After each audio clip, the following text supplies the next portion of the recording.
Pues verás, sintiendo absolutamente la muerte de cualquier ser humano, y mucho más un ser humano en una huelga de hambre en una cárcel, que es algo terrible y terrorífico que no se desea a nadie, y que de alguna manera considero que el gobierno cubano debería haber hecho algo más para conseguir salvar la vida de esta persona, no haya hecho lo que haya hecho. Eso por un lado. Por otro lado, todas esas personas que se llaman disidentes en este país, la gran mayoría de los presuntos disidentes encarcelados en Cuba son terroristas, son gente que ha cometido actos terroristas contra el gobierno cubano, actos de traición a la patria, en fin, un montón de delitos realmente graves que han cometido contra el Estado cubano, no son simples disidentes políticos ni prisioneros políticos. Y por otro lado, este señor, al que se llama disidente, no era nada más que un delincuente común, que ha sido forzado y manipulado por otras personas, parece ser, para ponerse en huelga de hambre y llegar hasta los extremos de dejarse la vida allí, ¿no?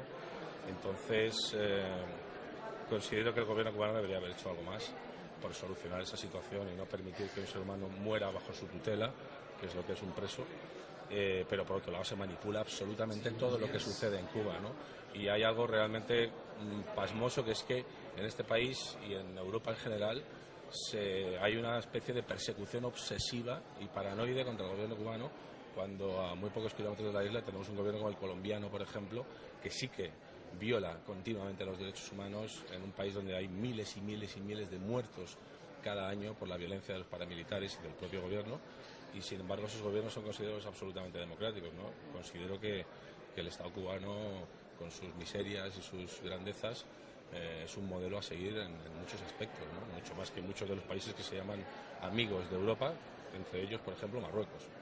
Bueno, a mí me pasma que todavía no nos hayamos dado cuenta que la democracia y la paz no se consiguen con tanques y con marines y con soldados y con bombas, ¿no? Nos están engañando, nos están mintiendo continuamente, diciéndonos que esto es una guerra para salvaguardar la libertad, la dignidad de los afganos y de las mujeres afganas, que era uno de los objetivos teóricos, ¿no? Todo esto es una falacia y es una mentira radical. Estamos allí para defender los intereses comerciales de ciertas multinacionales, ¿no? Igual que esto está en Irak, igual que se monta la mayor parte de las guerras ahora y siempre, ¿no? Por motivos absolutamente económicos. Entonces me parece una aberración que un Estado como España, que ha sido que se ha mantenido bastante al margen de los conflictos internacionales, ahora de repente se ponga a ir de la manita del Pentágono y a obedecer las órdenes del Pentágono y meternos en una guerra en Afganistán que ni nos va ni nos viene, ¿no? A mí me parece una aberración. Hay muchas más tropas de las que hubo en Irak, hay mucha más presencia española allí, y los soldados españoles en Afganistán no están haciendo una labor humanitaria. Es absolutamente falso. Están allí asesinando a afganos civiles. Cada bomba que la OTAN lanza contra una boda y asesina a 50 civiles, España, el presidente español y la ministra de Defensa española son directamente responsables del asesinato de miles de civiles en Afganistán y de la ocupación ilegal de un país soberano como es Afganistán, ¿no?